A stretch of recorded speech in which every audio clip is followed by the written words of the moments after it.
check 1, check 2. My dad got syphilis. That was such perfect timing. I had just hit record. All right. And like 0.5 seconds later.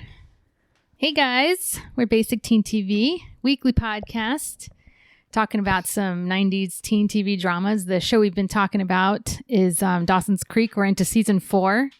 Tonight we're going to talk about episodes 4, 5, and 6. My name is Melissa. I'm Victoria. I'm Cindy from London town, fam. I think we're going to have to just get used to this, Victoria. Like, I didn't do it last time.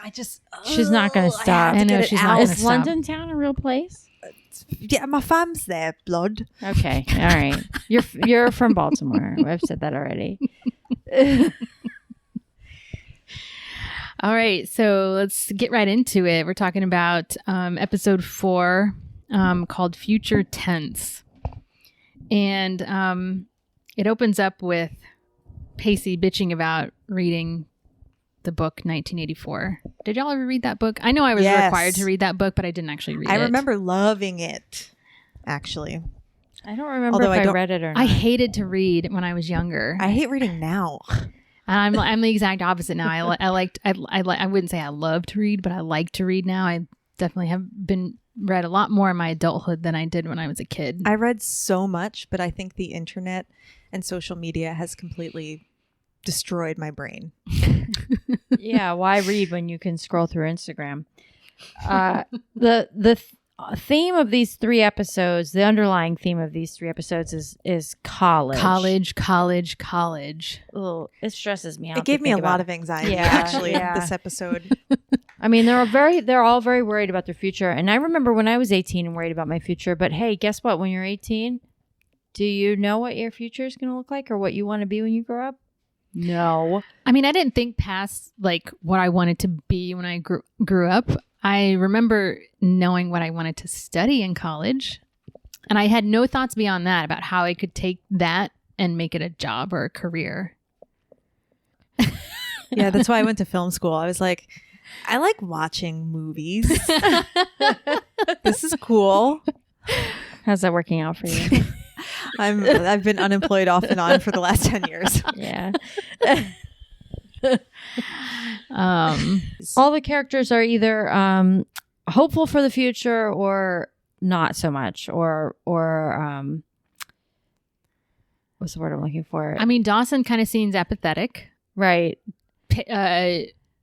Pacey also seems apathetic. I mean, I feel like he's kind of resigned himself to the fact that he's maybe going to have to redo his senior year. And then Jack also a little, I guess all the boys are apathetic. Yeah, the boys are like, I'm fucked. And the girls are like, I'm fucking going to Ivy League schools. Joey and Andy are like, I can't. It's probably what pushed your guys' anxiety. Well, Andy pushed my anxiety all 3 episodes, actually. She's been like next level annoying. She's been pushing other people to do all this prep for college, and she's been like super stoked about it. Joey, I wanted to punch her in the face this episode. She finds out that she's 4th in her class. She's been working hard. She's been working really hard to be 4th in her class, but she's still really upset when she hears this news. Because she's like, oh, wait, so I worked really hard and I'm 4th, but I can't get everything that I want in my life, because she's like saying...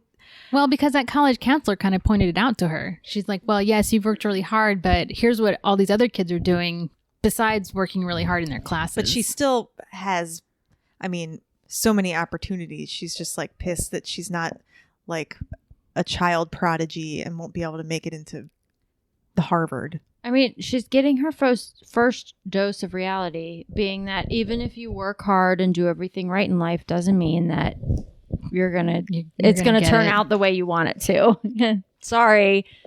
Welcome to life. And that's all the college counselor prepped her for. Be like, you feel like you've done everything that you need to do, but don't let that fool you into thinking that your life is going to be handed to you on a silver platter, because it won't. Harsh reality. Yeah. But also, I feel like I was like this too, and a lot of kids that I knew were like this in high school. We feel like if you don't get into a top university, then your life is ruined. Like your chances of doing anything in life are ruined. But it's not at all. There are so many great colleges you can go to that specialize in one thing that aren't like. Yeah, I'll say I don't remember that being my experience. I do remember my college counselor telling me to choose all types of schools. So like, what's your dream school? So maybe I had never had Ivy League dreams because I knew I would never get in. But I did have a dream school. And then you also have like your lower tier schools that you're 90% sure that you're going to get in. And then what should happen is that you get into that middle school. So it's a school that you want to go to. It's not your top. It's not your bottom. And I applied to a college with rolling admissions. So I was like, I'm definitely in. I mean, yeah, I went to state school. So they were like, okay, do you have money to pay for school? Yes. Okay, you're in. I do remember that I applied to Syracuse it was like a last minute thing too. I hadn't even considered that school. It was actually my college counselor. I don't know what she knew about me that she thought that this would be a good place for me. But I had also applied early action. It was either early action or early decision. I can't remember now what the differences are between those two, but to the University of Miami. And all my friends were like really excited for me to go to the University of Miami because I was like, you're going to be in Miami. It's going to be so much fun. Oh my God, it's a party school. Kids are so fucking stupid. Yeah, you have access to the beach. You know, it's going to be so badass. And then when badass, bro. But here's maybe a little bit of a sign that I was actually thoughtful, was that Miami was a liberal arts college. I knew I wanted to study photography, whereas Syracuse had a College of Visual and Performing Arts. And in that case, I could just start in the arts freshman year, stay in the arts all 4 years. Whereas at Miami, I'd have to like take all those dumb science and math classes. And who needs science and math? But my friends were upset because they're like, I can't believe you're choosing the snow over the beach. Yeah, that was kind of stupid, actually. But that's what this episode did. Right? No, it's true. Yeah, it really sent me spinning out. Yeah, I like remember little else of what happened. I'm like, ooh, college, so much stress. Thank God it worked out. I mean, I don't remember what my college decision making process was. I went to the state school in the next city over. I'm like, and all I knew is I had to get far away from Maryland. And I was like, okay, LA would be a good place to study film. I applied there. I didn't get in. I was like, NYU would be a good place to study film. And I applied there and submitted my samples. And I made some videos and I didn't get in. And I was like, all right. Do you still have those videos? Can we see them sometime? I don't know if I made this was VHS. Oh. So I sent like a VHS. All right, so let's get back to the show. So the kids in Caveside are all like hopeful and or pessimistic about their own futures, as they should be, applying to college. Andy's real uptight about it, and everybody else is like, I'm fucked for life. Andy's real uptight about it, not only about her own college application, but also about Jack's college application. Like she's really like nagging the shit out of Jack. I feel bad for Jack, and who has dislocated his shoulder in this episode. And I don't know if that's kind of part of his story, as far as like football might have been one of his ways to get into college. So he's upset that his shoulder's dislocated. Yeah, I think he was hoping to get some kind of football scholarship, and now he feels like that's been screwed because he like fucked up his arm and he can't play. Yeah. And what I can't remember when this happened, but what he's doing instead of that is soccer coaching. I think that comes up in the next episode. Okay. We'll save it. But so I guess with the big, the event that kind of brings everybody together in this episode, because everyone's stressing about their college applications, and Drew has told everybody that it's Jen's birthday and that there's going to be a party. These random dudes come up to Jen. They're like, hey, happy birthday, Jen. Can't wait to go to the party. It's going to be so much fun. And Jen's like, what the fuck are you talking about? And who are you, by the way? I like how these like kids don't know anybody in their own class. Yeah, they're in like the smallest town ever. They probably have like, I don't know, I'm going to say 50 kids per grade. And suddenly there's strangers in their high school. Like, Yeah. Who's that? swarms of strangers in the halls. So like People are just showing up. So every year there's like new kids at Capeside. Totally Yeah. unaccounted for. Yeah. Even though this is a very small town, there's a lot of turnover at their high school. There's a lot of kids coming in and out. It's weird. So everyone buys into this birthday party and they show up. And as far as I can remember, no one even knows whose house this is because it's not Drew's. Like, I don't think we ever find out whose house he's decided to throw a party at. No, Jen confronts him at some point because she's like, I don't think this is your house. This is somebody's like summer house that you've taken over. And the whole reason why you've told everybody that it's my birthday party is because you're throwing an illegal house party at a house that's not yours. And if the cops raid this, all anybody's going to remember is that it's Jen's birthday. Jen Lindley's birthday. Yeah. And so she's the one that's going to take the fall. Right. Which is like a serious situation, but whatever. There's a massive party. Nothing really happens. Nothing really happens. Nothing fun. No, it's just whatever. It's a party. Jen, Well, what does happen is that Joey, in her stressed state of mind, decides to get hammered. Because she wants to be a guy, one of the guys. She wants to be one of the guys tonight. Like, she just doesn't want to think about... She's so upset at her ranking of 4th in class. And she's like, I'm going to get fucked up and be one of the guys to deal with the stress of being 4th in class and having a lot of opportunities in my future. I can't deal with it. I'm going to get fucked up tonight. The other thing is Joey and Pacey show up at this party and Joey wants to get drunk. I mean, she's proud of the fact that she's 4th in her class, but her college admissions counselor stressed her out by telling her that the world is not her oyster. And I get that. So she wanted to like have a drink. And as soon as they get to the party, Pacey's like, he gets a drink, and then she's like, okay, I want a drink too. And he's like, not for you, no ma'am. Ooh. Yeah. And he was like, nope. He's like, I've seen you before. You can't hold your liquor. I'm drinking and you're sober tonight. And Actually, he was right like, though. Yeah, no, but I don't know if she wants to drink. But well, but of course. dude. But then we all know how this episode ended. I mean, she can't hold her liquor. Did it? I mean, she didn't get sick. Yeah, it didn't end that badly. She almost did. He had to carry her out. And then there was the whole thing at the end of the episode. We'll get there in a minute because I have issues with her behavior. All right. I mean, so she was like, all right, fine. And he runs off and like, I don't know, is having bro time playing strip poker or something. And you just see her like dipping into the jungle juice. And I'm like, yeah, you have used some jungle juice. It was a yeah, big you get you some jungle juice. Girl, don't let your boyfriend tell you what to do. Yeah, it's not fair that he gets a drink and you have to be sober. Yeah, no, fuck that guy.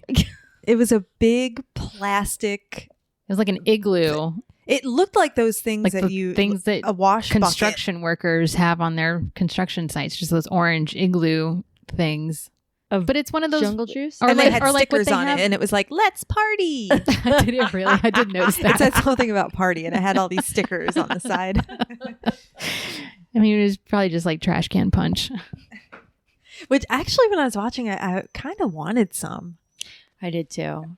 And I'm sure it was room temperature. It Yeah. looked delicious. Room temperature. And it was like served up with a ladle. So there was like God knows what else in it.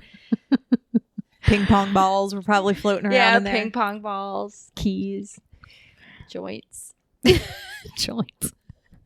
Someone dropped their joint in the juice. pocket lint, whatever, dog hair. So anyways, there's this one part where they're all out on the dock. Yeah, because Joey starts to get hammer time, and she takes Jen out to the dock, and she's like having serious talks with her about. Yeah, she's at that point where she's had enough to drink, where she's not hammered, but she's starting to feel. It's the point of her drunkenness where she gets existential. Right, she's feeling her emotions, and she Yeah. wants to share them with her friends. And also, I want to point out, it can be really difficult to watch an actor play drunk. I know it's really hard to play drunk and make it look natural. Watching Katie Holmes. Oh, here's what I have written down here. There's nothing more disgusting than Katie Holmes playing Joey, playing drunk, playing cutesy. Because she starts to get like really cutesy at the end of the episode, but she's supposed to be drunk. And it's like, oh my God. The director just needed to like have her rein it in just a little bit, because she keeps like smiling and you can see her top and her bottom teeth, and she's just like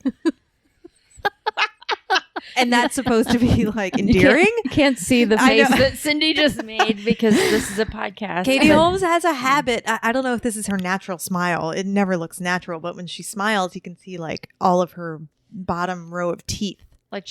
Like her lips disappear and it's just teeth. Like she's yeah, like if we all smile right now, I can't see anyone's bottom teeth. Every time she if smiles, I'm smiling naturally, no, I just show my top teeth. I can't even do that unnaturally. My mouth isn't big enough. She does it all the time, and then when she's playing drunk, she really does it like a lot. I couldn't take it. That's all I have to say about that. All right. I feel like their conversation on the dock was pretty unmemorable because I can't remember what they anything that came out of that conversation. Jen asked a little bit about Drew. Oh yeah, and where Jen was he's trying living. Jen was trying to get intel on Drew about where he actually lives because she knows that this is not his house. And Joey was able to tell her that Drew lives in the yacht club one of the yacht club apartments with his mom. Right. But other than that, they made some like stupid pact about coming back here 5 years from that point and seeing if their predictions on their future actually came true. Right. The whole conversation, because it was Joey dragged Jen out there and was like, oh, well, we're not really friends. We're supposed to hate each other, but we don't. When she was like drunk. And then Jen was like, whatever, it's cool. And then Andy wandered out. And then they were like, what do we got? What are we going to be in 5 years? Like basically like they're getting ready to graduate high school. They're going to do 4 years of college and then they're going to start their big careers because that's how life works. You're definitely not going to move back home with your parents for a couple of years until you definitely not. No one's ever done it before. No, you're definitely going to. I definitely did not get do it. right out of college and you're going to get your dream job. So they're all like, where are we going to be in 5 years? And they have predictions for each other and then they're going to reunite in 5 years to see where they are. And wait, how many seasons do we have 5 more seasons? No. No. We don't have 5 more seasons. Does this show follow them in college? A little bit, yeah. It's gotta, because it's their senior year this season. How many more seasons of this show is there? 15. It follows them into their 30s. God damn it. It follows them into early adulthood. Middle age. Not in their 30s. It follows them well into adulthood. They have grandchildren. I'm going to put it on the record. There's only 6 seasons. Okay. What are we on now? We're on season 4. Okay. God. How much have you had to drink? Not that much. All right. So they make a pact that they're going to like reunite in 5 years, which doesn't actually happen. So we're ultimately never going to see it. Yeah, we're not going to see that. See where they happen. So they go back into the house and before the whole little dock scene happens where all the girls are chatting, Pacey sits down with Drew and a couple of other dudes and they start playing a game of poker. So while the girls are out on the dock, apparently the poker game has turned into a strip poker game.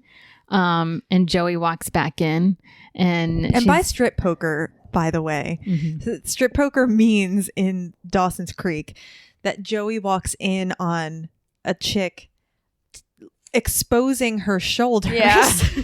Yeah, everybody's fully dressed except one girl is like, you can see my bra strap now. It's like Joey comes in right at that moment. I remember I think I was like watching but also doing other things at the same time. So I remember like seeing this random girl reveal her shoulder, and so I thought it was leading to strip poker, but then when I turned back around, yeah, everyone was fully clothed. I was like, oh wait, what's happening right now?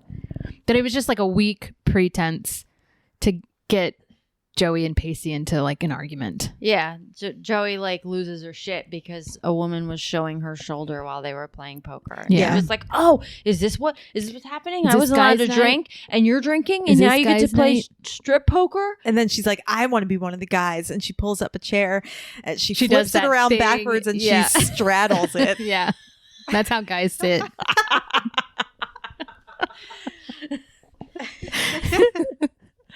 Actually, I wish all men, when it was like boys' night, I wish we could see that more often, I think is what I'm saying. Wouldn't it be cool? Like you walk into a bar and you see like a table of men of bros. Yeah, and they all got the chair flipped around and they're like straddling it. Isn't that cool? Shouldn't we bring that back? It's so cool. It's pretty cool. It's so cool. How is it comfortable to straddle a chair? I mean, I guess it you let your balls It's for dudes. breathe. Yeah, that's how they want to sit all the time anyways, with their legs wide open. man spreading. Yeah, man spreading. Everything's aired out, flopped out, Mm-hmm. and it looks cool. According to Cindy, it looks cool. Does It it? looks Just really like cool. I mean, everything should be backwards. Your hat, Yeah. your chair. Cindy just wants everything backwards. What about I'm your not trying to be contrarian. What about your pants and your shirt? Should those be backwards? Yeah, like we should all be crisscross. walking Did you have a backwards big? too. Did you have a big crush on Crisscross back in the day? Because they wear all their shit backwards. No, not a big crush, but the songs were cool. I didn't like jumping. So I wasn't like a huge fan. I just wanted to sit still, very still. So, I mean, we don't really see this party ending. It just kind of like cuts to the end of the party, right?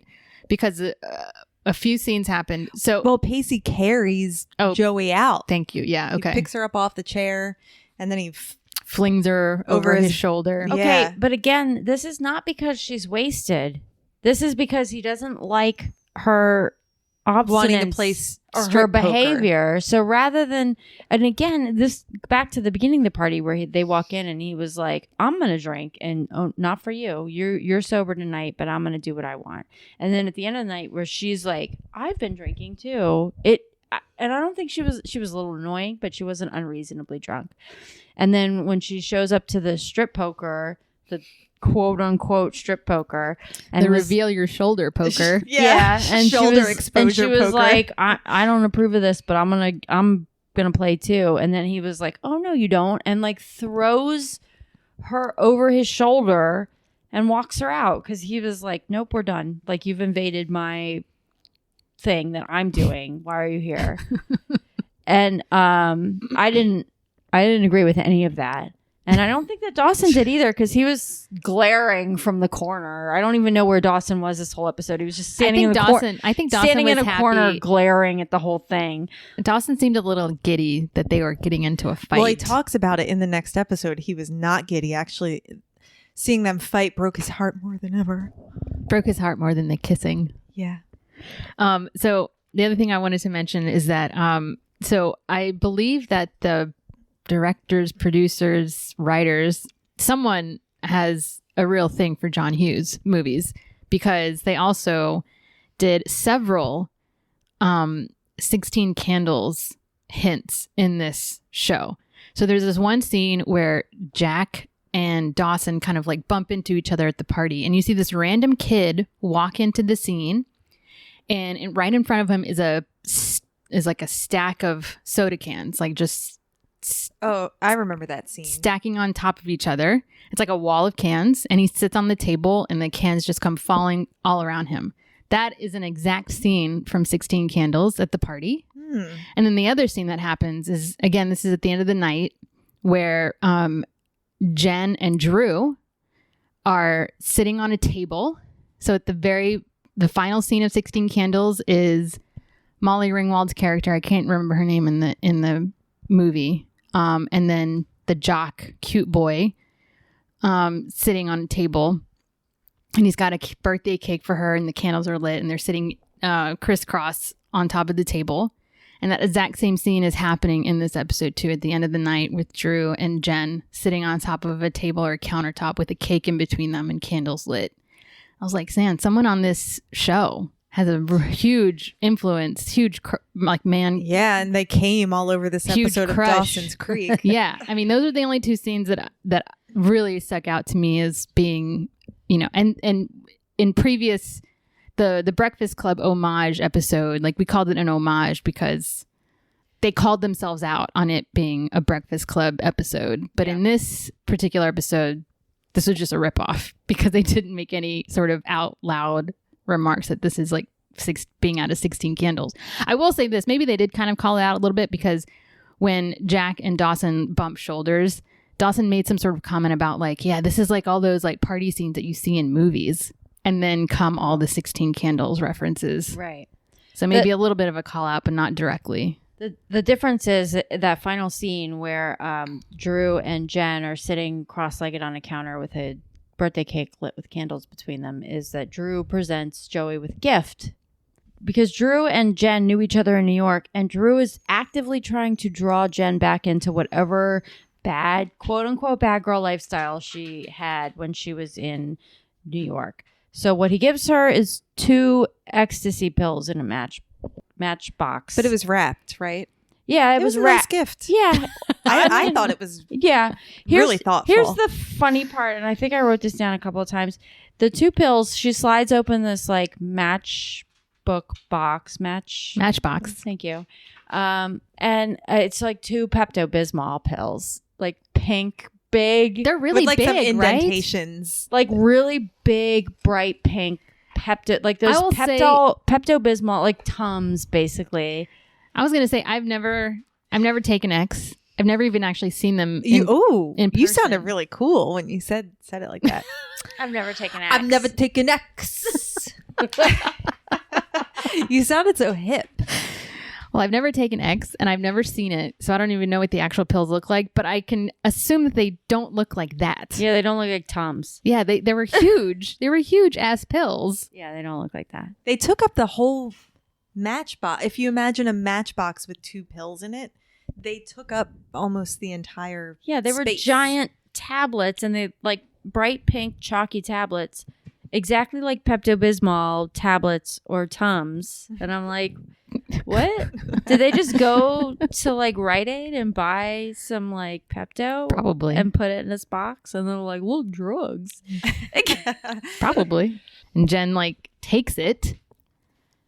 It's like almost like she's like, I don't want to be rude, so I gotta accept this gift. Well, she was protesting a bit. Yeah, she protested. But then in the beginning of the next episode, Drew's like, oh, I went to like the bathroom or something, and when I came back, you were gone, and so was that X that I gave you that you didn't want. So judgment. And she's like, go fuck yourself, asshole. So before we move on to the next episode, because I think we're about to move on, but I guess the other thing that we can like quickly point out is that Dawson and Gretchen again is Pacey's older sister, are becoming closer and closer. They're developing some sort of relationship. And it just kind of... He goes into... Because Gretchen's bartending now at the country club or whatever. No, she's at the Leary Fish House. Yeah, Dawson's mother's restaurant. Yeah. Oh, right. So she's bartending and she's like closing up or whatever. And Dawson comes in and she's like, let's play a game. And she has a drink. She puts She's like, a quarter for your out. problems. Yeah, but first she puts the glass out and Dawson's like, no, I'm not drinking. And she's like, no, stupid idiot, we're not drinking. I want to pick your brain. And I was like, what fucking college age woman is really interested in the high school dramas? Right. This is like a 20 to 22-year-old woman, and Dawson is still 17, 18. Yeah. There's a definite theme, and it continues on, where older women are like unnaturally attracted to younger men. This one is a little more reasonable because they are like only a couple years apart. But there's another theme that comes up where I'm like, what? What? We'll get to that. And also I want to point out one thing about Dawson's. This has also been a recurring theme throughout this entire season. It's Dawson's new look, because he's still got the slicked wet hair kind of, although it looks less wet in this episode than it did in the previous. And his shirts are always, he's got 3, it's a button-up shirt, and the top 3 are unbuttoned, so you can see like just too much of his chest, like man cleavage at all times. He's not wearing an undershirt. He's not wearing a bra or anything. I mean, they're in a beach community and it's summertime, so I guess you gotta let your 3 chest hairs poke out. It's just so gross. I didn't like this direction they took with Dawson's I'll admit I didn't appearance. notice his man cleavage, so it didn't bother me, I guess. So we're into episode 5, which is called A Family Way. And so they bring up a pretty serious, almost kind of relevant topic in this episode. So it opens up with Mitch like chasing after Gail. She's like running around in the back of the house. And Mitch is like, you need to go home. You've been sick. You need to go home. You threw up like 5 million times this morning. Like, why are you working? Just go home. And Gail's like, I'm fine. Like, I feel fine. And somehow they all get her to agree to go home. And then while Mitch and Dawson are on the floor of the restaurant, they run into Gretchen because she's working. She's now their full-time bartender. And Gretchen, I'm like, Mitch is kind of dumb because Gretchen has to be the one to let them in on the fact like, oh, Gail's like throwing up all the time in the morning and she's not feeling well and she's gaining weight, like she's pregnant, you dum-dums. I mean, how old is Dawson? 17? So it's 17, been 18. it's been 17 years since Gail was pregnant, presumably. So Mitch just forgot what that was what about. That was like. Because he's a man and he doesn't think about these things. Because he doesn't have to think about those things. No, he doesn't have to. Wait, but also another problem I had is that I guess Gail also forgot. Like, this is a woman who's been pregnant before and who has birthed a child, and she has no idea that she could potentially be pregnant. I think she was confused. I think she brings it up later that she kind of had an idea, and I think it was more like, almost like she didn't want it to be true. Right. Yeah, I think she knew and she was in denial. I had one other issue. When she takes her pregnancy test, first of all, Dawson is standing in the hallway, like also waiting for the results. Like, Dawson, get the fuck out of here. Like, your mom and your dad are having a fucking personal private moment about her pregnancy, and Dawson's just like hanging out in the hallway. Then she comes out and she's like, it's pink. And Mitch is like, oh my God. And they embrace. And Mitch is like, we have to get you to the doctors right away. And Gail's like, oh yeah, I guess you're right. And it's like, Gail, why don't you know this shit yourself? Like, you need Mitch to help you figure out what the next steps are once you figured out that you're pregnant. You've done this before, you dumb bitch. That's way harsh, Ty. But I mean, Cindy's right because well, again, I just think that that calls back to, again, of Gail's denial. Like, I'm sure she knew the next steps to take would have been to go to the doctor to confirm she's pregnant, but I mean, we all picked up on it really quickly that how old it is seems Gail? like Gail doesn't want to be pregnant. No, she does not want to be pregnant because how old is she? 45? Right. She's probably in her early to mid 40s. Right. So she's like, I didn't sign up. I did it already. And he's about to fucking go off to college. I wasn't going to like start over again. Well, and so like Dawson like just like turns away and starts to walk away. And Mitch is like, Dawson, aren't you going to say anything? I don't remember what he says. What does he say? Congratulations. Oh, he's such a bitch in this episode. It's he is all about Dawson. So first of all, I don't know how easily Gail would get pregnant, because if Dawson is 17, she's probably 45. I just don't think it would happen this easily. There are so many women who like have to take a bunch of hormones and stuff to get pregnant, and they try forever. And this was like a whoopsie situation for them. But when Dawson is standing in the hallway awaiting his mother's test results, he was like really upset by it. And he sort of like storms off and ruins, they seemed very happy about it, but he like ruins the moment. And it's all about Dawson. And he like is grappling with how he feels. Well, I mean, the show is called It's his creek. Dawson's I know, it's his creek. So the world revolves around Dawson. I know, it's his creek. So, and Dawson has been an only child up until this point, and so he was not expecting to have a sibling to compete with, even though he's getting ready to be an adult man and go off into the world, and it's not going to be his fucking problem. I will say, none of his fucking business. If my mom told me that she were pregnant, I know my mom's already gone through menopause, but let's pretend like you can get pregnant after menopause. If she told me she was pregnant today, I think I'd be pissed. Be like, what the fuck are you talking about? I'm the only one. There can be no other. Oh my God. I know, but Cindy, you're like, how old are you? 30? 37. Yeah. So if your mom was about to have a baby, well, we'd all be upset about it because that's weird. It's very weird. Well, what's kind of interesting is that like the same concerns that Gail voices are the same concerns that Dawson talks to Gretchen about we've already had a child. We've already, he's grown. He's going off to college soon. Like, how are we going to pay for his college and a new baby? And like, do we really want to spend the next 20 years again raising a child? Which are the same exact things that Dawson tells Gretchen. He's saying things that I think are inappropriate as far as like, I think what my parents are doing is completely irresponsible. I'm like, this goes back to the theme of most of the show is that the children, the teenagers of this town seem to be in charge for some reason. And they call the shots. Yeah. And they seem to have no issue. Dawson especially seems to have no issue inserting himself into the adults' business and the parents' business. Like, this is where we learn why Gretchen is actually back in town. Oh wait, we're not there yet though. Okay. Because Dawson still thinks that his mom is pregnant and she's going through with it. Then they go to the doctor and Mitch and Gail are having this talk in the waiting room. And they're like, can we really do this? Should we really do this? And then Gail's like, I don't know, maybe we shouldn't. And then they reveal to Dawson that they're not going to have a baby.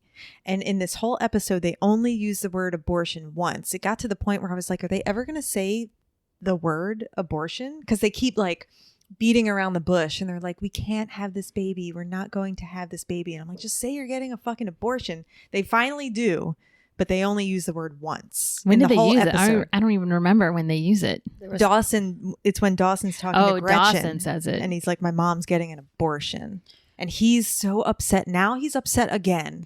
Well, I think there's a moral lesson that comes by the next episode. I was confused by the way that they were talking about it because I originally thought that she had already had the abortion. Right. Yes. And then because of the way they're like, we're not having a baby. And I was like, oh, so she had an abortion already. Like, yes. That's what I thought. Yes. Thank you. Because you're right. Because so there's a scene, right, where they come back and it's already evening time, right? And Dawson shows up and you can tell that she's been crying but that's when she tells Dawson, like, so Dawson has already had his talk with Gretchen, right? He has his talk with Gretchen after they get back from the doctor's office and his mom is like, we can't have this baby. We're not having this baby. And then he freaks out. That's when I thought that she'd already done it. Right. And Dawson, me too. He inserts himself into his parents' business in a way that's inappropriate through the whole thing because first she announces that she's pregnant and he's like, not supportive at all. He's like, not today, Mom. Yeah, he's like butthurt about it. Then she comes back and was like, well, we're not actually gonna have the baby. Whether or not she's had an abortion yet or not is unclear, at least to me at this point. And then he gets super judgmental. He's having like a moral crisis. Right. And they sit down as a family and have a discussion about it the same way they had a discussion about when Mitch and Gail were going to divorce. And he was like, well, I don't approve. Have you been to therapy? Like, whatever. So in this case, he was like, you can't do that. That's not right. He's like, have you found all the facts? Or he said something like that. Have you thought about all the facts?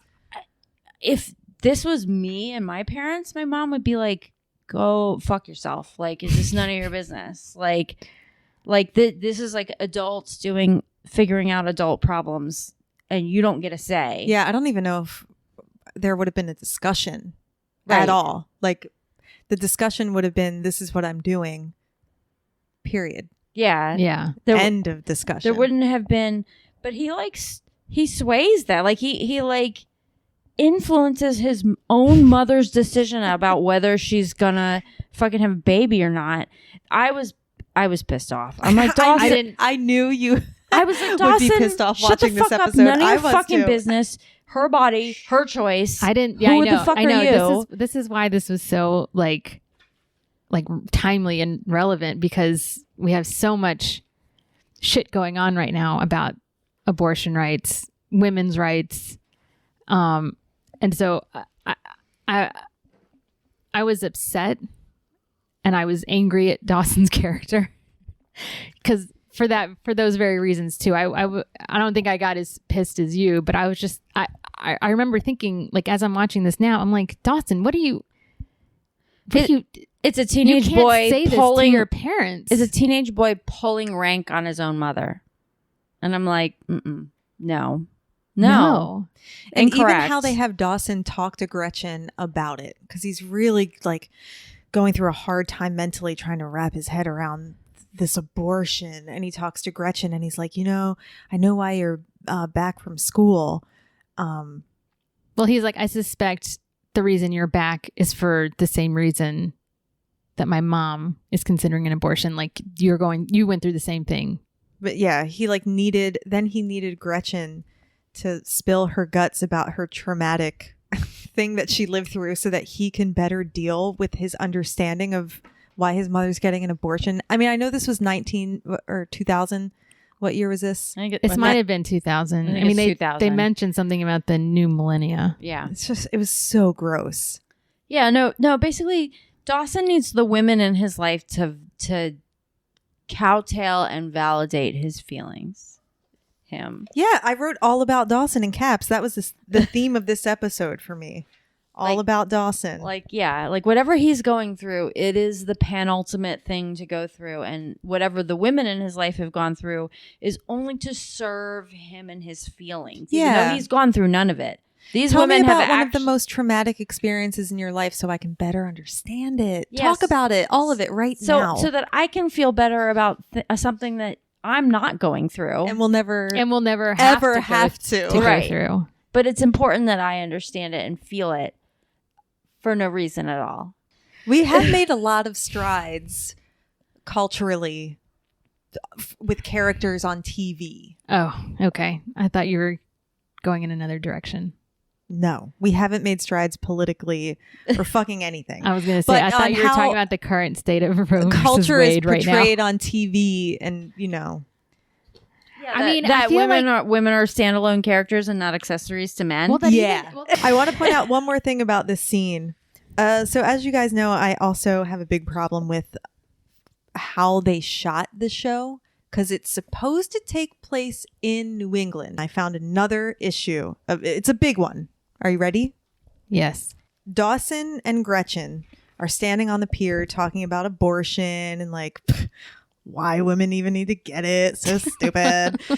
And in the background in the trees, all you can see is fucking Spanish moss, like flowing in the wind, this beautiful Spanish moss. And I was like, oh, I love the Spanish moss of New England. It's so beautiful, New England Spanish moss.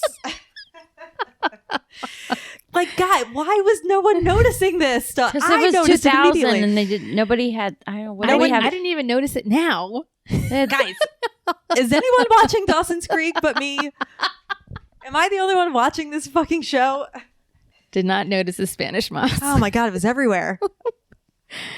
I mean, so based on our conversation, obviously the whole abortion issue was very forefront in our minds. But the other story that's happening in this episode is that is the status of Joey's virginity. Joey and Pacey are like making out hardcore, I think early on in the episode, and Pacey's the one who stops it.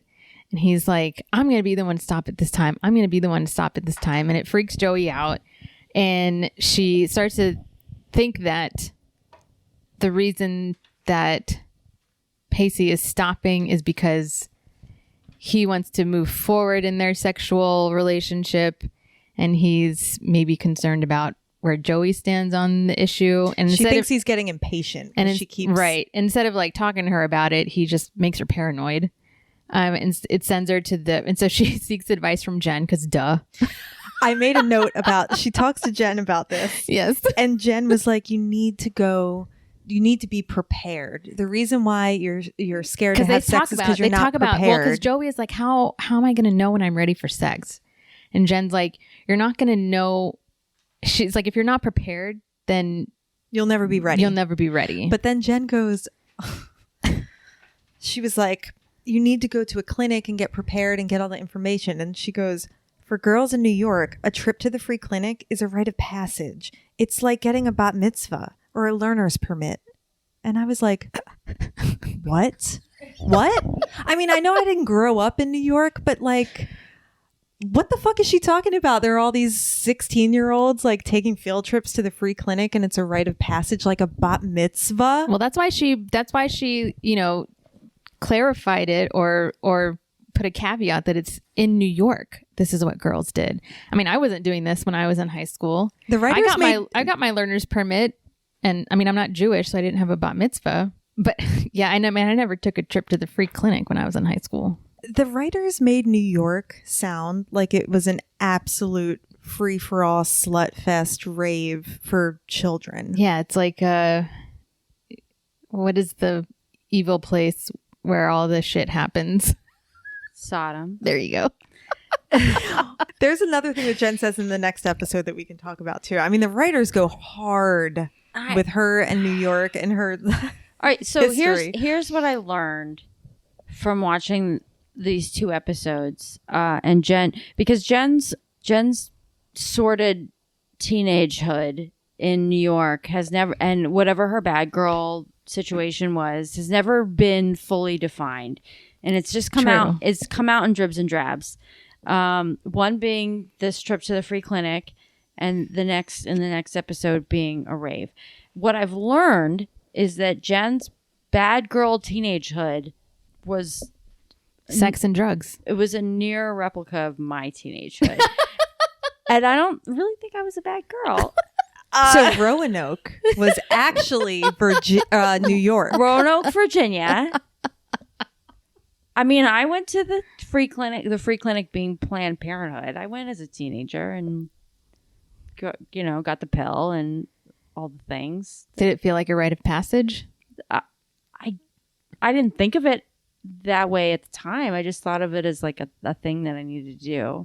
Did you think about it as sexual liberation in the same way that a learner's permit is? I thought of it as a necessity to avoid things that I didn't want to happen.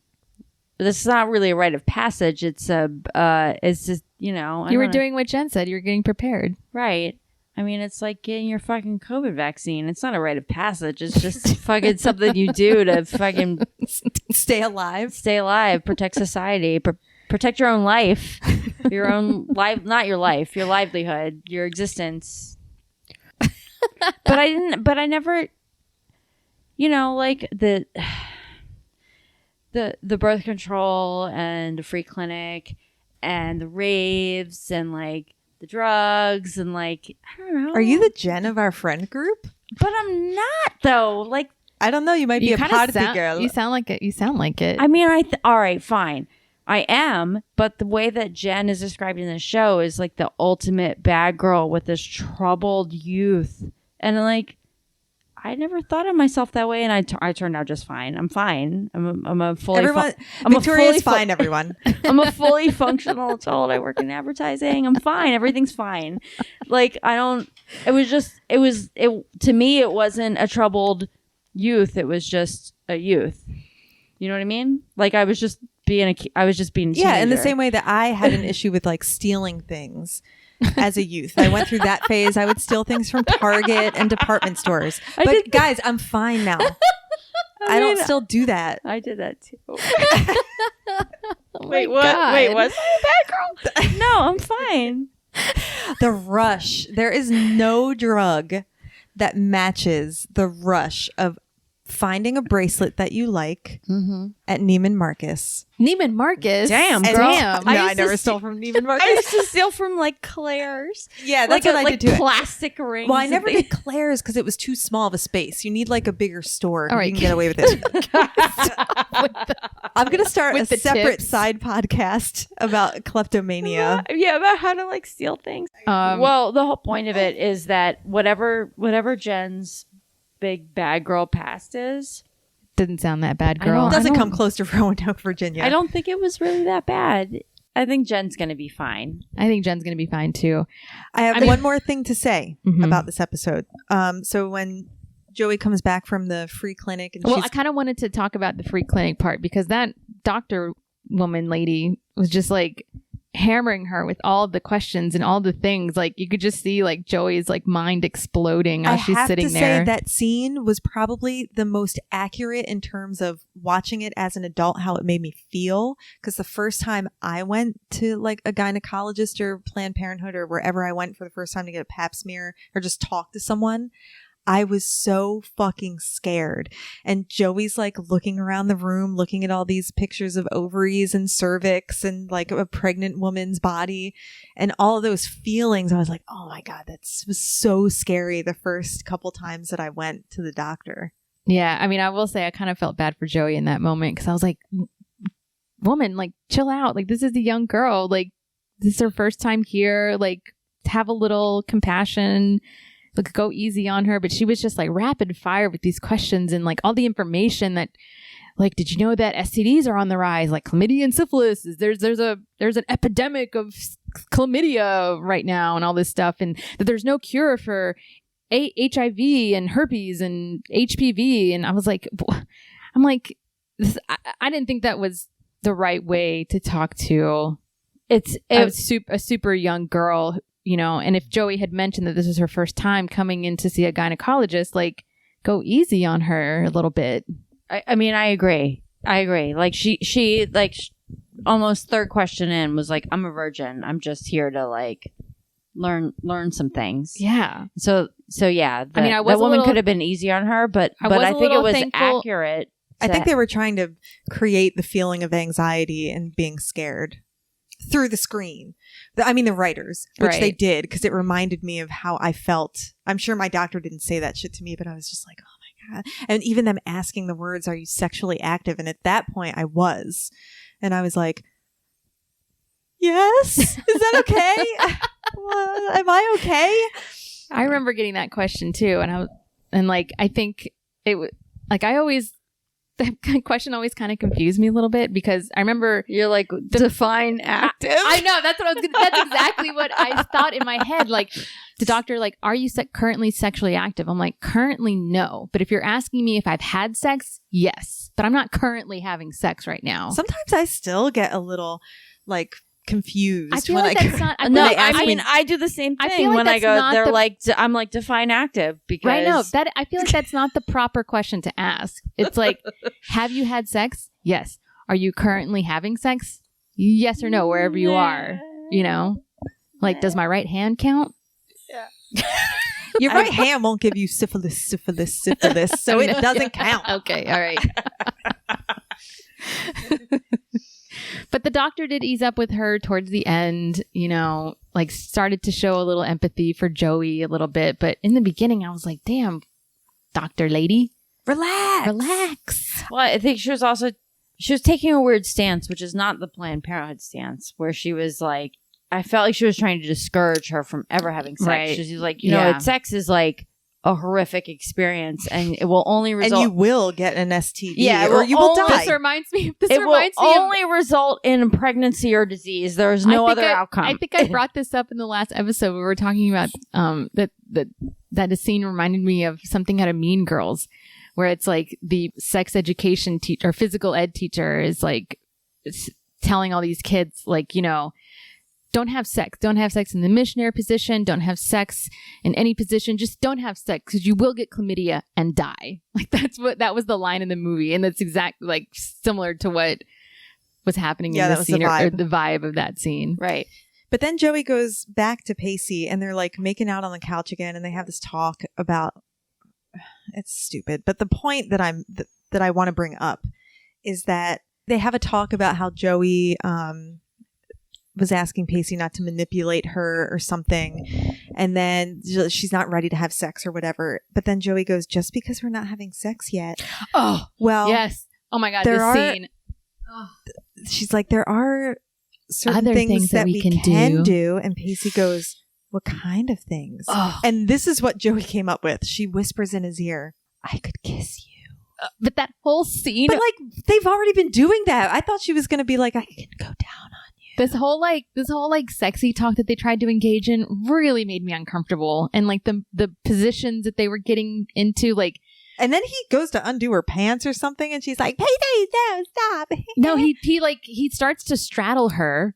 and you think that they're gonna like start to dry hump, and then he ends up tickling her. Is that what he was doing? Yeah. Yes, he tickles her. I mean, just the whole scene from the moment they started going into sexy talk until the tickling part, I was like, I don't like this. This is gross. I don't like what's happening on the screen right now. There's other things we could do. It's called make out. It's like we've been doing that this whole time. Yeah, we haven't made out ever. I could kiss you. But just like, just the way she like slithered up next to him. Yeah, it was gross. It was gross. It was really gross. Yeah, I didn't. It made me uncomfortable. I was like, I don't like this. I mean, what else happened in this episode? I think we can probably move on, right? I mean, let's just point out one little thing. So, like, Dawson has been painting Mr. Brooks's house. Mr. Brooks is the owner of the boat that Dawson wrecked a little bit. So repayment is to paint Mr. Brooks's house. And Mr. Brooks is just like criticizing his photography the whole time. I'm like, why is Dawson still bringing on his photography if Mr. Brooks is just going to be a nosy motherfucker and like keep criticizing him or whatever? But he pulls out Dawson's book of photography again, and he's reviewing his stuff, and he's like, oh, this is like the first shot that shows some emotion. Like, I'm getting the emotion of the subject out of this picture, and it's a somewhat pretty shot of Gretchen, like a profile shot. She's kind of looking down, and wispies of her hair are falling in front of her face or whatever. And Dawson, like, Mr. Brooks puts the photo book down, and Dawson's like, what picture was he talking about? And then he flips to Gretchen's picture. And so that just kind of like leads us more in the direction of like something potentially happening between Gretchen and Dawson. I'm not sure which episode this happened in, but we should talk about Jack and Andy coaching the soccer. Right. Yeah, it happened in this episode. So Jack and Andy are volunteer coaching, I think. Yeah, like kind of sounds like a youth soccer league of some kind. And this woman sidles up next to Jack and starts flirting with him. Right. She's like She's the the older sister of one of the young girls that Jack is coaching, and starts to flirt with Jack. And of course, this makes Jack very uncomfortable. And Andy's like, why don't you just tell her that you're gay? And Jack is like, if anyone finds out that I'm gay and I'm coaching a youth soccer league, I'm going to be ostracized. I'm going to be kicked out. I'm going to be painted as a terrible person. Which, when I was watching it, understanding the time that this episode came out, I was like, that's exactly what's going to happen. Right. So there's two things happening here. This woman sidles up, and she immediately is like, I'm so-and-so's older sister, and my mom had me when she was this age, and she had my little sister when she was this age. That makes me 28. Yeah. And how old does that make you? And he's like, I'm 18. And she's like, okay, cool. I'm like, you're a 28-year-old woman. You're almost 30. Oh, there's your other older woman, younger right. man You're thing. almost 30, and you're like, cool, you're a teenager, and I'm almost 30. No problem. and then he gets uncomfortable, and she's like, "Oh, are you uncomfortable? Am I making you uncomfortable? Am I making you uncomfortable because you think I'm flirting with you? I'm flirting with you. I want to fucking suck your dick." She doesn't say that, but she almost does. She might as well fucking say that. And he was like, and then she's like, "Okay, well, you think about it, and I'll be back tomorrow." And so then, yeah. He goes to Andy and was like, this fucking woman wants to fucking S my D, and I can't. And then Andy's like, what's the problem? Just tell her that you're gay. And he's like, I can't fucking do that because it's going to fucking cause an issue. And she's like, well, whatever. I'll fix it for you. Because Andy knows how to fix all problems. She's really annoying. She's been really annoying in all these episodes. So then the next day when this woman comes back and is like, you want me to S your D? And Andy's like, no, this is my brother. You back off. No, she says it's my boyfriend. Andy acts like Jack's and then girlfriend. The chick's like, oh, I thought you were his sister. And she's like, oh, I am. But actually, he has a boy. He has a girlfriend. Yeah. And she throws out some random name, Gwendolyn or something. She made the whole situation way worser. Way worser. Yeah. And it makes Jack even more uncomfortable, where Jack just blurts out, like, no, I'm gay. Like, that's why I'm not interested in you. And this Carolyn woman pretends like, oh, yeah, of course, I knew that. Duh. Like, I totally knew you were gay.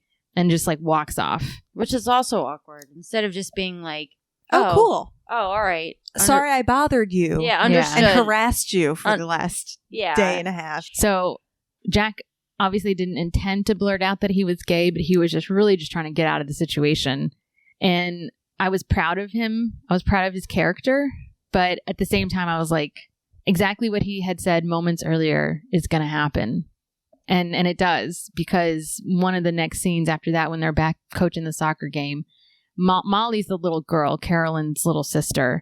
And this little girl doesn't want to be here in the first place. But she's upset because 2 of her friends are not going to show up. And Jack's like, oh, well, why aren't they coming? Like, or I'm sure they're just running late. And she's like, no, they're not coming. They were told that you were dangerous.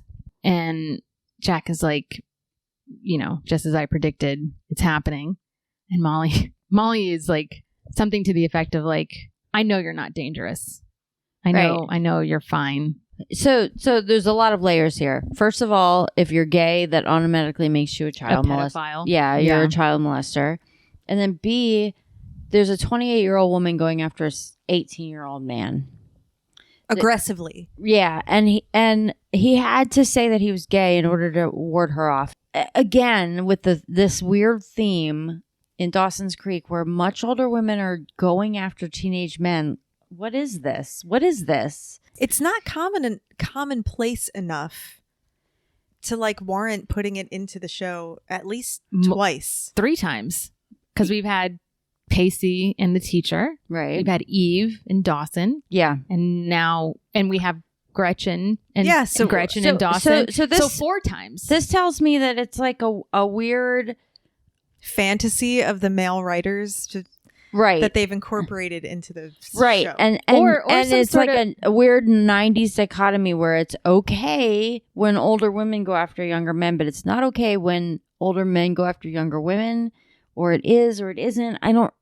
It all feel, and I'm like, no one's addressing this. No one's addressing the underlying issue here being that, like, okay, now in this situation, Jack is the pedophile. Even though he was being, the situation that brought all this to the surface was that he was being pursued by a 20-year-old woman who was, like, super interested in a teenage boy. Like, stop. Like, just stop. Just stop. Like, the fact that Jack is still, like, that has to be a concern of his is really sad. It makes sense for the time. I think it was a legitimate concern at the time. Well, that's what I'm saying. It makes sense for the time. And still is now, depending on what part of the country you're in. Yeah, right. True. It is. Yeah, you're right. It is still a thing that happens. But all right. But to the point, I get the point that they're trying to make. They're trying to introduce this narrative where they're trying to put Jack's homosexuality in an uncomfortable position because he's a soccer coach of little children. But why did it have to be a 28-year-old woman? Why couldn't the older sister of the little kid that he was coaching be his age and hit on him? Why did it have to be a 20? Like, it's a weird I'm like, why? And it keeps happening in the series, which goes back to what we were talking about before. I really do think it's like the writers at the time, this was like a weird fantasy. It was like a weird fetish that they're trying to insert into the show. Yeah, they were because they could have gotten their point across with Jack being put in an uncomfortable position, but she could have very well been age appropriate and not 28. Like, why does she have to be 28? Especially because that makes it even more unbelievable because she's the older sister of an 8-year-old. That particular narrative doesn't serve any purpose other than to, like, feed some weird fetish. The writers were like, oh man, when I was 18, I would love it if a 30-year-old woman came up and wanted to S this D. So they're like, put it in, boys. That was unnecessary in order to drive that part of Jack's story. Yep. You're right. I'm right. It's gross. When you write, you right. When you're right, you're right. It's gross. Anyways, all right. Let's move on to our final episode 6, called Great X, with a letter X, expectations. Pretty cool. Expectations. So cool. Pretty cool. So again, I put it at the top of my notes that all 3 of these episodes were about college and everyone freaking out about college applications and stuff. And the scene opens up with, I believe it was Jen and Andy. Andy being annoying. Next level annoying again. And I think they're in the library or something. Mm-hmm. And that's where Jack shows up with a letter from Harvard College. Wait, can Not I Harvard, comment? Not Harvard I thought it University. They didn't say university. They said Oh, Harvard because College. they can't? They couldn't? I guess. I don't know. Okay. Woo! You got it. That's actually my life for real, because I got Tell into Columbia College and not Columbia University. Wow. So you're like, I went to Columbia, and you're like, oh, cool, Columbia. No, you're like Columbia University in Chicago. No, Columbia Columbia College in Chicago, not Columbia University, the prestigious university in New York. But Dad's really proud. Dad's super proud. In a way that my dad wasn't when I got into Columbia College. Apparently, Dad's an alum. Can I say something about Andy's hair? Oh, there's hair in this. There's hair issues in this episode too. Well, there's a lack of hair issues. This is the first episode where I've ever seen where she has adult hair and where she looked her age, because the actress that plays Andy is like we've mentioned, she's probably like 32 at this point. Correct. And the rest of the kids are the age that they claim to be, or a couple years older. A couple years older. Yeah, so if they're 17, they're 19, and Andy is 32, and this playing is an 18-year-old, right? And this is the first, and I think that's why she has crazy hair in every other episode, because they're trying to make her look younger. It's like overcompensating, right? Yeah, and this was the first episode where they gave her normal, just regular hair, a nondescript haircut, and I was like, oh, I can see it now. I can see that she's a 32-year-old woman, not. Yeah, actually, now that you mention it, she did look a little older. Yeah, because they just gave her like regular straight hair with like a side part. There was like nondescript hair. She was wearing a shirt in the last episode when she was playing soccer with Jack, and it said "booby trap." What? It was like a crop top, and it said "booby trap." What? I don't know. Are you serious? Yes, Andy? Yeah, I made a note of it. I didn't catch I didn't that. catch that one either. Why? Because this woman is 32 years old and she's playing. What does it mean though that a woman is wearing a shirt that says "booby trap" on it? I don't know. No idea. The B was capitalized and the T was capitalized. Booby trap. Booby trap. Right on her boobies. I don't even understand what that means. I don't either. I don't know. I just had to bring it up. So I don't know. I don't know what happens. So Andy gets into Harvard College, quote unquote. And then the next note that I have just says Gretchen and Dawson are becoming closer. So I think there's a scene where they're just kind of like walking outside, like Gretchen's on a break from the fish house from her shift. And some random dude, right? Some random dude just walks by them and hands them a flyer for a rave. Like no words said or anything, just a random flyer. And so as soon as I saw that happen, I'm like, okay, so this is an episode where we bring the whole cast together. Like this is one of the episodes. Let's see. Damn it. Okay. Let's take a little bit of a break because it sounds like Murphy needs to go out. I kind of forgot where we took a break because Murphy had to pee, and I forgot where rave flyers have been passed out. All right, yeah. So the first flyer that we see is given to Gretchen and Dawson. Also, there's a little scene with Jen, and she's in like the lab on the cool old Macs, and Drew's behind her, and he's on a computer too, and she gets a "You've got mail" notification. God, that was so nostalgic. It made me feel so many things. Yeah, same. And then she opened up the mail, and it was from Drew, who's sitting right behind her in the computer lab, and he sent her an email with an attachment of the rave flyer. And then he comes up to talk to her, and he's like really pushing the drug thing. I mean, hardcore. And I was like, why are the writers writing the most insane villain? Like, he's just the most insane villain. He's an actual pusher. He's like, what? Because it's 1999. 2000. Whatever, 2000. And they have to be very plain. And they're also targeting... as straightforward as possible for the kids. There's no nuance in this show at all. I don't know if you've noticed that or not. But there's no there's no nuance in this show. And yeah, Drew Valentine is the fucking douchebag that moved in from New York and is trying to re-corrupt Jen. And his email address is Droovy. Well, It's Druvee. I guess like groovy. Yeah, but Droovy. But his last name is Valentine as yeah, well. but Drew V. Valentine. That's But actually a good email. I was going to address. say that's kind of a good email address. It's good. Well, it's kind of funny. So It's the good. You've Got Mail kind of, gave me all sorts of feelings too. And then I was thinking about it. I'm like, I never had an AOL email address. Me neither. Mine was either, like, I think my very first email address was Hotmail. Me too. And I think my second email address after that was Yahoo. And then I got really cool and finally got a Gmail address. I just went from Hotmail to Gmail. I had AOL, and my email address was the same name as my AIM screen name, and it was just like I couldn't come up with anything. I was like, well, I like kiwis a lot, the fruit, so it was like kiwi989898 at AOL.com. I remember having some sort of like stupid ass prefix to my email too, but I cannot remember for the life of me what it was at all. But it was some string of letters with some numbers, I'm sure. Just maybe like your favorite color or your favorite band. Oh yeah, it might have always things you like. Yeah, as a kid.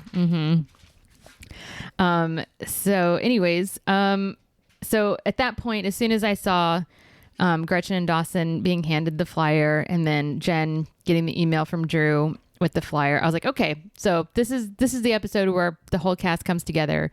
They're all going to go to this rave for a Cape Side rave. So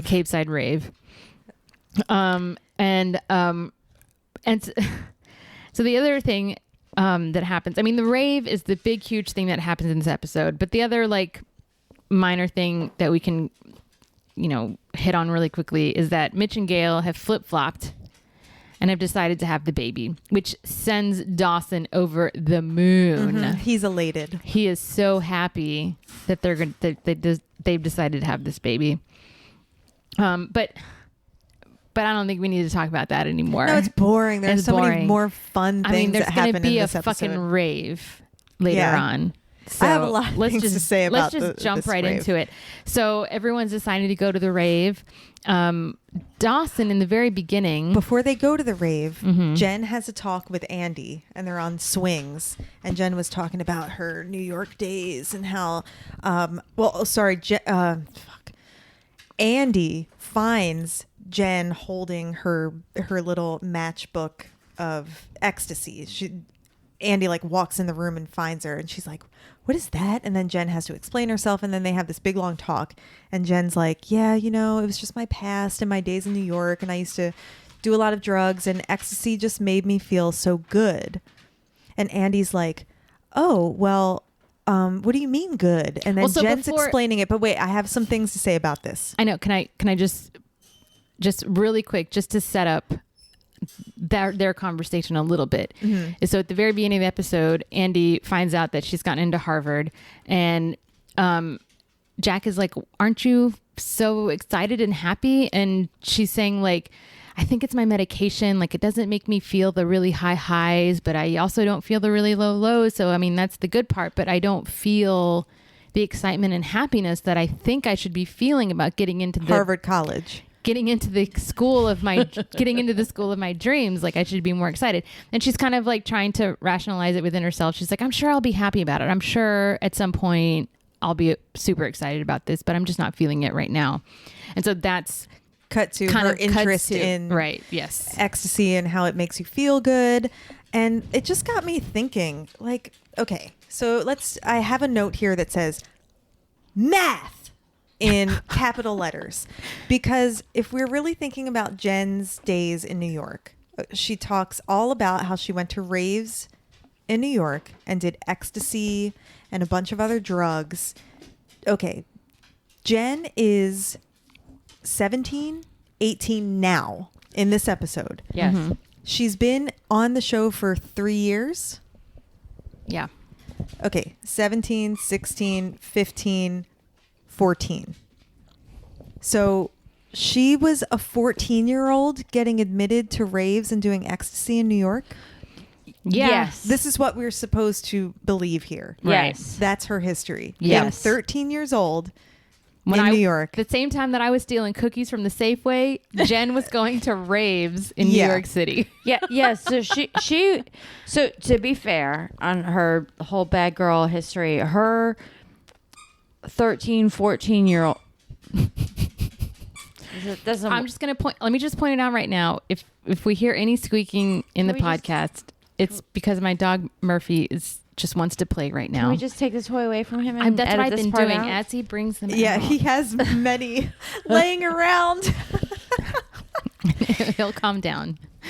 Okay, go on. So her 13, 14, 15-year-old bad girl history, it, to be fair, is my 16, 17-year-old, 18-year-old bad girl history. And that's a believable time period, but there is no 13-year-old who's getting admitted into clubs and going to raves and doing ecstasy.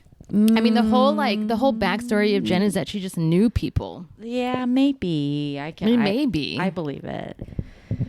I had a really hard time with this. All right, I believe it. Believing this. I believe it only because I had some friends who were 14 and doing stuff okay. That when I was 14, I was like, whoa, oh my God. But now I'm like, yeah. It reminds me of that It's Always Sunny episode where like 8-year-olds are drinking and like puking in the alley. Well, and Charlie or someone says to the kid, he's like, "What's wrong?" And the kid's like, "I'm fucked up."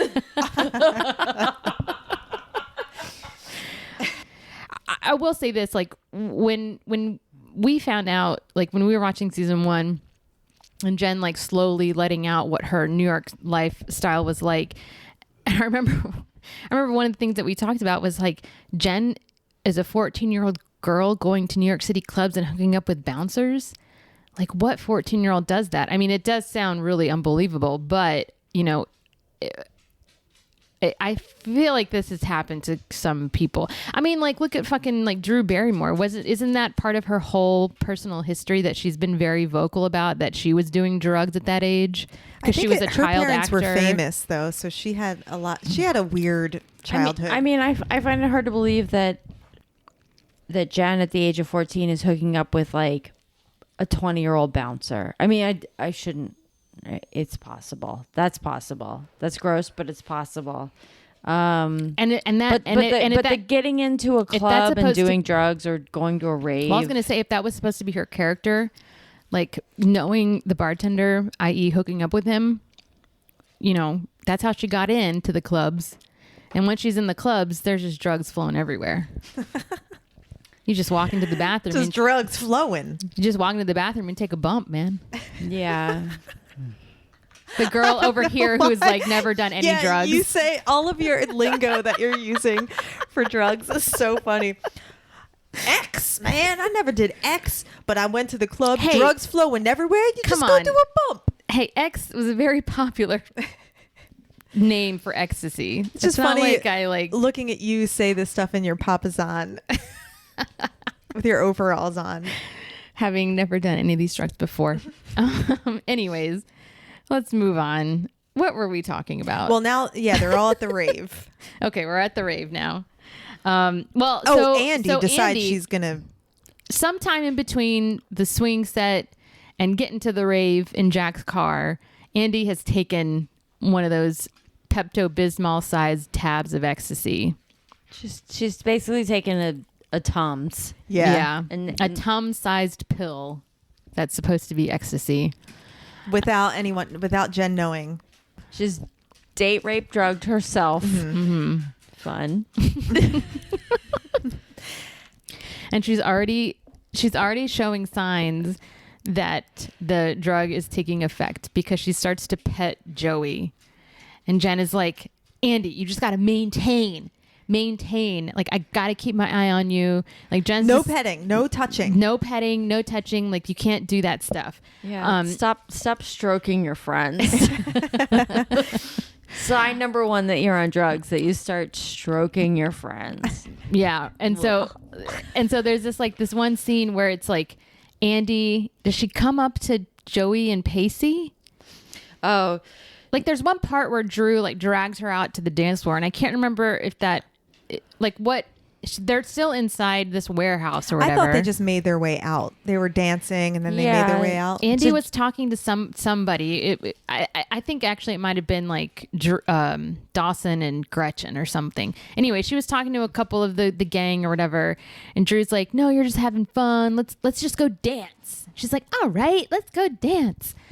And Jen runs into Jack and she's like, she's like, "I'm going to go get some bottles of water. Can you just make sure that Andy's okay?" And Jack's like, "Why wouldn't Andy be okay?" And Jen's like, "Just make sure she's okay." But you want your sister dancing with Drew, hanging out with a guy like Drew? That's just make sure that she's okay. Well, Yeah. I mean, she makes a good point because she insinuates like Drew's not to be trusted. He's going to take advantage of your sister. And so Jack's like, "Oh, okay. I'm going to go check on her." And then he gets distracted by two women. And I'm like, for a gay man, you're easily distracted by two women. Well, he just likes dancing. Yeah. Jen comes up and she's like, "What are you doing?" And he's like, "Dancing with these guys." Yeah, he's like, "Meet my new friends." And it's two women who have no lines. They're like extras. And they're like, "Meet Jenny and Jackie." And we're like, okay. And then they're like, and then she's like, "You're supposed to be watching your sister." And he's like, "What's the big deal?" And he was like, "She's going to get date raped." And he's like, okay. And then they find her and she's all like, no. Joey and Pacey encounter her and Drew on the dance floor. And that's when she's like, I'm like still in love with Pacey. You were the love of my life. And But you guys are great together. Yeah, and she's you're all so sweaty. Yeah. And she's like, "Oh, but I'm still in love with you, but it's cool."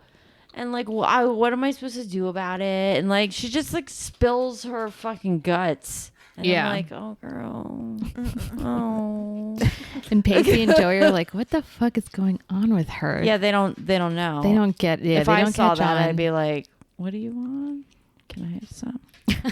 Yeah, that's what I would think too. You're Like, feeling good, right? It's cool. I'm not gonna worry. I get you have feelings. I understand. It's all right. I want to Do you make know a quick. what? Sorry, go ahead. I just want to make a quick note about the rave and the scene of the whole rave. Okay. There's one point when Joey and Gretchen have a little aside, and they're talking about just how close Gretchen has gotten to Dawson recently, and they're standing at like a fruit buffet. Now, okay, I've never been to a I guess like a proper rave no. before. You're correct in your assumption, but there I wouldn't was be a like, fruit buffet. Are there typically, this is what I wrote, are there typically fruit buffets at raves? There was like a big thing of grapes and strawberries, and they're just like munching grapes and strawberries and talking about Dawson. And then I was like, this rave scene looked like a corporate Halloween party. Yes. For 45-year-olds, because they had the fruit spread. It was like very tame. Everyone's dancing in costumes. Yes. Yeah. You are correct in your assumption. I've never been to a rave where there's like a buffet. And I was like, maybe fruit is like really good if you're on drugs or I don't know, dancing, but it seems like it wouldn't be. I wouldn't even want to eat. No food. I feel like the organizers of a rave wouldn't even like think that far. And to that point, who organized this rave? Because it's implied that Drew Valentine, who is the instigator of all New York style parties that have been happening in Cape Side that everybody's on board with, planned this and instigated this. And how did he do this? All right. Oh, also one more thing. Okay, we got to get to some major points here. Mm-hmm. So the rave was like a corporate Halloween party for 45-year-olds. Mm-hmm. But they did have that really cool gorilla bounce house. Mm-hmm. When I saw that gorilla bounce house, I was like, I want to go to a rave with a gorilla bounce house. I just wanted, it doesn't even have to be a rave. Like, how can we organize this tomorrow? We could do like a block party situation. That gorilla bounce house looked really cool. And at first, Drew V was talking to Andy, and he's like, "Do you want to dance or bounce?" And I was like, bounce? Yes. What does that mean? Yes, when he said bounce, I was like, what does that mean? But then Jack says it too. He's like, we're going to go bounce. I'm like, what is bounce? I was like, are they leaving? Yeah, what does that mean? To me, bounce means leave. Especially in 2000. Yeah, if you're gonna bounce, you're like, I'm gonna bounce. But Yeah. that means I'm gonna go home Or and a go to different bed. type of dance. But he already specified dancing. No. Do you want to dance or bounce? So they wanted to go in the bounce house. There was no leaving. Leaving wasn't on the table. I thought they meant bounce. They literally bounced. In a gorilla bounce house. It looked like a lot of fun. I was into the gorilla bounce house. I was really into it. So unfortunately, in the bounce house, Andy had taken her Pepto-Bismol Ecstasy. tab of ecstasy, and it mixed with her super antiquated antidepressant that I've never heard of Called Nardil. Yeah, is that a real drug? No, probably not. And it had an adverse reaction which caused her to completely hallucinate and then pass out. And have a seizure. Yeah, she had a little bit of a seizure too, yeah, and then she passed out. I don't know. Is that a real thing that happens? I don't know. But another really cool thing about this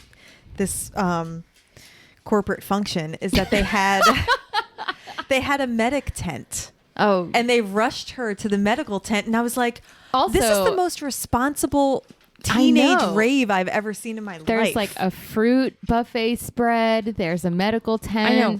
For being a backwoods rave, because they were like, oh, this is a rave in the middle of nowhere. And then when they get to the middle of nowhere, it seems like a really organized event that presumably Drew Valentine organized all this. And I'm like, where'd you get the money for this? Where'd you get the gorilla tent? I never once thought that Drew Valentine organized it. Who organized it? But he presented himself the minute like they got there. He's like front and center, like he's the fucking host. Well, because he's just like the bad guy who's gonna fuck shit up between everybody. So who organized this? We don't know. Okay, fine. Don't worry about it. All right. But they got a medical tent and a gorilla bounce house. I mean, Victoria and a fruit buffet and one of these, those blow up things. Oh, yeah, there was a bunch of alien. It was an alien. And there was lots of Victoria, lasers. When you were going to raves, did you know who organized them? They were at clubs. Oh, there was no medic tent, and there should be. You would think that if a club was organizing raves, that they would have a medic tent. Nope. There was no medic tent. But yet, there was this no rave organized by spread. Teenagers had a medic tent and a fruit spread. These Cape Side kids, they are responsible and organized and with it. Mm-hmm. I'd go to a Cape Side rave. I don't know about any of your raves, Victoria. I know, they sound too scary. Scary. So, in the whole, stress of Andy being taken away in the ambulance, I guess that's when Jen admits to Jack that she took the X. Or that she got the X from Jen. The medics were like, what did she take? What did she take? What is she on? Right. And then Jack is like, oh, whatever antidepressant. And then they're like, no, what is she on? And then that's when Jen is like, she took some ecstasy. And then the whole friend group is like, you're an evil bitch. Yeah, Jack goes off on Jen. Hardcore. Yeah, I can't believe you gave my sister drugs. I can't believe you let my sister lean into joy. God. So after Jack goes with Andy to the hospital, Pacey and Joey and Dawson and Gretchen, they all four showed up together. Dawson is trying to be okay with hanging out with them or whatever. There's a little bit of a thing so what Cindy mentioned before about Joey talking to Gretchen about Dawson. I don't know if we were interrupted before Cindy could finish her thought about Joey. Oh, well, because you were just pointing out the fruit buffet, not necessarily the conversation that happened between. Yes, it was really important. I had to point out the fruit buffet. Well, so the reason that Joey and Gretchen were around the fruit buffet is because Joey wanted to have a talk with Gretchen about Dawson and how Dawson had this crush on Gretchen when they were kids, and Gretchen's like, yeah, that was a million years ago when Dawson was a baby. He doesn't have a crush on me now. And Joey's like, well, Dawson has this thing of holding on to things and not letting go. And so at one point in the night, Gretchen brings it up to Dawson, and Dawson's like, no, I don't have a crush on you anymore. That's when I was a kid. I'm just only interested in being your friend. We're just friends right now. So Gretchen's like, oh, thank God. And so all four of them all drive back together. Dawson drops off Gretchen. Pacey decides to stay at the hospital with Andy. So that's why it's just the three of them. And so after Dawson drops Gretchen off, it's just Joey and Dawson, and they decide to like go get a midnight breakfast or whatever. That lasts until the sun comes up.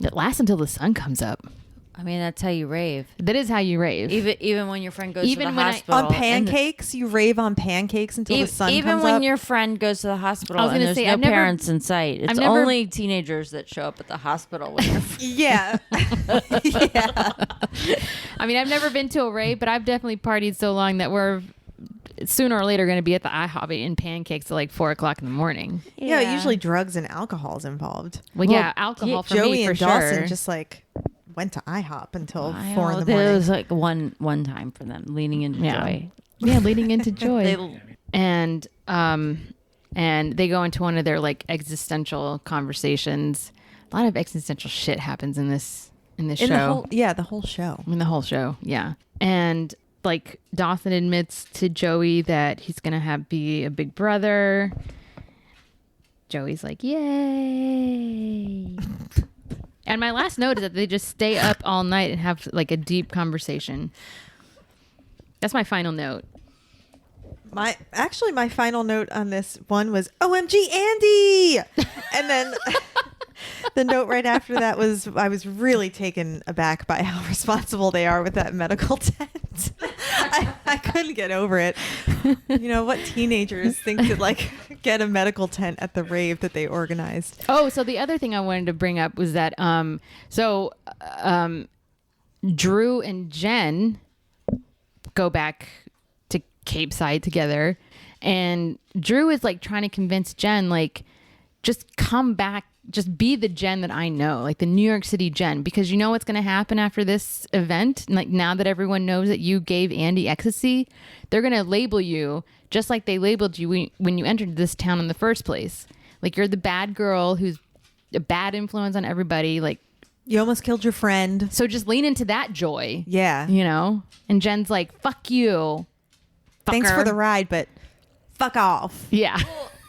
I remember the scene because he's like, oh, well, you don't need, these people are bringing you down and like these people are influencing you in a certain way, and I'm here to like take you back to your reality. And my thought was, fuck off, Drew. Jen has been fucking living in Cape Side without your fucking influence, doing her own fucking thing for 3 years, and all of a sudden you show up and you're like, oh, hey, little girl, let me show you how to fucking live your life. Fuck off. Victoria does not like Drew. No, she hates Drew. No, because he's basically showed up and he's like, I just came in from New York City, and Jen used to live in New York City, and she used to be this certain kind of girl. When she was 13. Yeah. She used to get really high. And now she's like 17 or 18, and she's like trying to fucking do something different. And she's like straight edge all of a sudden. Yeah, so and I'm like, gonna fucking bring her back down, and I'm gonna tell her how to fucking live her life. Eve is to... She doesn't need your fucking help, asshole. Fuck off. Eve is to Dawson what Drew is to Jen. Drew's a piece of shit. Well, this is also pretty formulaic. Like they have to have someone be the bad guy, and it's very clear that it's not going to be one of the main crew, because they tried that with Jen because she was the new girl, you know. But they've turned her character around. Now she's like fully a part of the gang, and so like it's like with each new season, they just have to have a brand new bad guy. So in like season 3, it was Eve for a part of the season. And you know, this season 4, it's Drew. It makes me wonder, we'll see how long he lasts. Yeah, they're gonna get rid of Drew, and then we'll just never circle back to Drew ever again. Yeah, I mean, because they even tried that with season 2, because Abby was the villain for season 2. Well, yeah, she fell off a pier and died. So we'll see if and Drew... nobody seemed to care about that. Jen cared. Jen cared a lot. Only for one episode, and then we all moved on. She got drunk on the pier, was throwing reeds and shit. You remember that, Cindy? Yes, that was my favorite scene. That was your favorite scene. To this point, there was a comment about Dawson made a comment about how they're in the new millennium because they're in the year 2000 now, and it used to be when they were younger that having fun just meant like going to see a movie or going to the fucking soda shop or whatever bullshit that they used to do. And now every fun adventure that they have is a risk to their life, a peril, meaning the storm boat thing that they experienced a couple episodes ago, and now the rave where Andy nearly died. Right. But what they forgot was that in season 2 or 3, a friend or a frenemy of theirs fucking fell off a pier and died. For real, died. They moved on. So far in this season, no one's actually died. There's been a couple of harrowing events, but no one's died. But a couple of seasons ago, someone actually died, but they were like, nah, it doesn't matter because we didn't like her, so that doesn't matter. Well, they can't kill off a main character. But my point is, they're like, we're in a new millennium where like things are serious now. It's not serious that our friend died, our frenemy died. All right. So I think we fully covered the rave. Yeah, I think we I mean, that was all this episode, right? I mean, we'll just put it out there that Andy lives.